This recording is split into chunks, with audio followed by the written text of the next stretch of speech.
Hey everybody, welcome to this next edition of Caregiver Coffee. My name is Matt Estrad. I'm a gerontologist in the greater New Orleans area, and this is our weekly Monday noontime conversation about caregiving tips, and answering your questions. So I recently had a question about the spectrum of options when we age. When our parents age, when anybody ages, these are the things that these are some living arrangements that could possibly happen. So I'll go through a list in a moment, but first I want to tell you a little bit about what I do with Coast. So I've been partnering with the Council on Aging in St. Tammany for 5.5 years now as their caregiver support group facilitator. And pre-COVID, I would be either at the Covington or the Slidell Senior Activity Center on Tuesday evenings for an hour and a half, and I would meet with caregivers, basically anybody taking care of a spouse or a loved one or an adult child, and we would talk about different solutions and hear how things were going, updates, and then I would facilitate, and then either I or the group would offer suggestions when each caregiver wanted that. So I'll throw my jacket on real quick. So that's what I've been doing with Coast, and recently started doing these caregiver coffees. So I'm glad that you're here watching this either live or recorded on this Labor Day of 2020. So let's get into the topic. And so I'm just calling these living arrangements while aging or during aging. And I'll start at the top with the community, and these will go from top to bottom in the least restrictive sense of freedom to do things, freedom for your own schedule, and being able to do things on your own. So we'll start with communities, living in the community, and end with living in a nursing home. And these are not to say which one is best, although most people would rather age in the community. This is really just kind of give you some ideas of where you might be looking on the spectrum depending on your situation. So let's begin with the community. So when I mean community or living in the community, that means living in a residence, living in a neighborhood, in a residential home. Now, this could be someone who's aging, of course, could still live by themselves if they're able to do that physically and cognitively. Certainly be able to do that as long as it is safe for them and they're able to take care of themselves and their own needs. Community in residences could also mean that an older adult is living with an adult child, either inside the home, or maybe there's a suite in the backyard, a mother-in-law suite or something like that. All right, so it could also mean that the older adult stays in their home and someone moves in with them. Either it's an adult child, their family, could be a live-in caregiver. I've seen that before. That's certainly an option. There's a company in Louisiana that has caregivers that will move into the home, and you pay them, but they also stay there 24 hours a day, etc. And it's an interesting option I just learned about.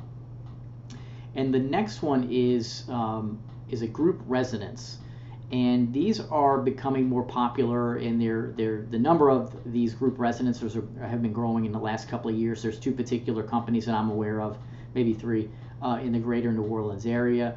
And basically, this is when a company comes in to a neighborhood and they purchase a single family home that has several bedrooms, and they start working on creating bedrooms, creating different spaces. So you have they may gut the whole house out or not, but they're going to make it handicap compliant. They're going to widen doors. They're going to make the bedrooms bigger if they need to be. And basically, this is the way what this does is this allows someone who's aging or even disabled to move in. They'd have their own bedroom. They would share the kitchen. They would share the living space. So it's kind of and there's usually a nurse, or at least an LPN, licensed practical nurse, that is there 24/7 to help with medications, to help with meals, to provide activities for them. So it's sort of a small version of a nursing home, but you might only have 3 to 5, maybe 6 older adults that are living there together. And it allows for more autonomy and more freedom about and more unique schedules. So that's something very interesting. And my grandmother, when she passed away, she happened to be living in a group residence in the area. So I find this to be a very interesting model, an option that not many people know about, or if they do, they don't think about it. The next is independent living, and this is when a company has, and this is their business, they have basically an apartment complex, or they have some kind of one-story up to even more, up to higher independent apartments. And they have like they have a couple of bedrooms. They have like a small kitchen. They may have like a shared laundromat on the premises. They might have a pool. They might have all these different activities, and they might the staff might put on activities for the residents to be able to participate in. And so basically, this lets them live independently in a like an apartment type setting, but also provides different services for them. So this is a good option if someone is able to take care of themselves. So they might even be able to essentially live in the community, but they need help with certain services, or they just want to be around other people and not just isolated in their home, which I think is something good to think about. Now, there are pros and cons to all these things. So that's what I'm trying to tell you about, these different things to think about. And then after after independent living, there is an assisted living situation, and this is when someone needs more care. They can no longer live by themselves independently, and they don't have a caregiver, so they go into a facility that is called assisted living. These tend to be very nice. They tend to be just like I didn't mention this with independent living, they tend to be not covered by insurance typically, unless you have a specific long-term care policy that you've taken out and your condition meets the requirements. But you're basically paying out of pocket for independent living, for assisted living, and for memory care, which I'll talk about in a moment. But in assisted living, they provide meals, they provide a room, they provide different services. They might provide laundry services, medication management, so they dispense medications at certain points during the day. They have medical staff that are there for medical appointments, or a nurse, and they likely have a medical director.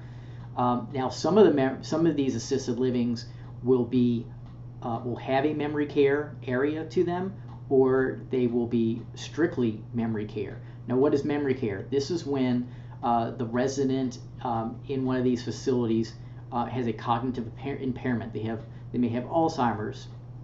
They may have vascular dementia, Lewy body dementia, frontal temporal degeneration. So any number of these different types of dementias where it's not as safe for the person in the residence to be able to move about as freely as we would like them. So they might be in elopement risk, which means that they might just walk out the front door unless they're in a unit that has an area that is essentially locked, so that they can't come and go as they please. But still, the memory care will be like an assisted living in that the meals will be provided, the medication management will be there administered. They'll help with laundry, with linens, with bathing, showering, medical appointments. They'll provide fun activities to keep people engaged, both indoors and outdoors. So that is a memory care facility, or it can be a memory care unit within an assisted living facility. And then we finish our conversation in talking about nursing homes. Now, many people are familiar with nursing homes because, and I think that's because years and years and years ago, that's all there was. You live in the home, or you live in a nursing home. But now nursing homes have become all these other different things, like memory cares, where there's assisted living facility, independent. So there's like more of a spectrum now, I think. So nursing homes, they can be private pay, but many of them do, and I don't know the percentage, but they tend to be covered by Medicaid. So Medicaid is a state program, a state federal program, where you have to meet certain income and asset requirements where they can't be too high for you to be able to get it funded by Medicaid. And we don't want to confuse Medicaid with Medicare, which many Americans have starting at the age of 65 because they paid into it through payroll taxes for most of their life. Now, so if someone qualifies for Medicaid or they just want to go into a nursing home is going to take care of medical needs, take care of activities, take care of feeding, dressing, bathing, etc. It's just more of an extensive type of memory care, and it's not going to be usually it's not going to be private pay, but there are exceptions to that. It's important that if you are going to apply for Medicaid, or if you're already Medicaid eligible and you're looking at a nursing home, that you find out what any kind of if there are any kind of payback stipulations where when the resident who's living in a Medicaid nursing home passes away, is the family obligated to pay that debt back, that expense back to the state using any kind of assets or inheritance, or even trying to retrieve those funds from the family, the remaining family, the children, or other family that are left behind. So it's important to check, because that might get someone to think twice about going into a Medicaid nursing home if they know that they're eventually going to have to pay back. It may be easier, might be more advantageous to get home health or other different types of caregiver services, professional caregiving services, or even different family arrangements, such as Medicaid and also Medicaid waivers that allow someone to stay in their home.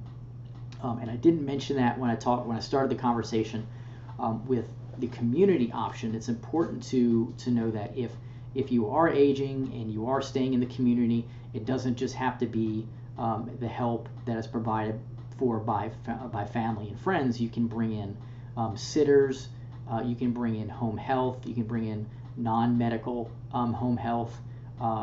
They'll come in, and depending on what services you contract, they'll come in usually 4-hour blocks, although sometimes there are exceptions and it's a smaller amount of time. But they do light housekeeping, they help with cooking, they will engage the loved one whether they have dementia or not. And some companies are more specialized in the types of training that they have for engaging clients who are living with dementia. So this is a huge topic, and but I just wanted to spend 10 to 12 minutes talking about what these are, some of the pros and cons, so that when it's time, if you have an aging spouse, or you're aging yourself, or you have aging parents, you kind of have an idea of what this spectrum is from the community all the way to the nursing home. So I hope this was helpful. I welcome you to email me with questions so I can answer them during these Monday Caregiver Coffees. My email is at the bottom, matt@carepartnermentoring.com. I'll be happy to answer the questions as they come up. Please remember to like and share if you found this valuable. You never know who out there, when you share this on Facebook or YouTube, is going to find some value in it. And I've heard many people say that, that I got this video or I got this piece of information just at the right time. So please consider sharing and sending in questions. Also, I mentioned that I'm the facilitator for the Caregiver Support Group.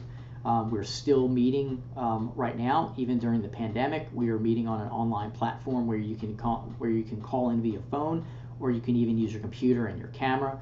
It's totally up to you. You can contact me at that same email address for details about that, and I'll happy to respond with dates and all the different numbers and links that are easy to join. So I hope you have a great rest of the Labor Day, and I will see you next Monday on Coast Caregiver Coffee. Take care. Bye.